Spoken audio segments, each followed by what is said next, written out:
দেখতে পাচ্ছেন পানি একদম শুকিয়ে গেছে।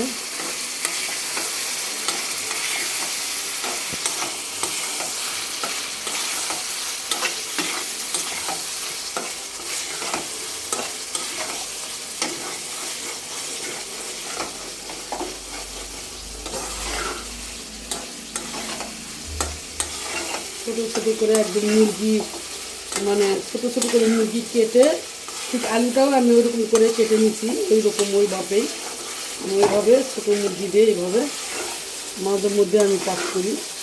আর আজকে আমি বৃষ্টি তো, এই জন্য আজকে আমি ভুনা খিচুড়ি রান্না করব। আর এইভাবে আমি এই মাংসটুকু রান্না করলাম।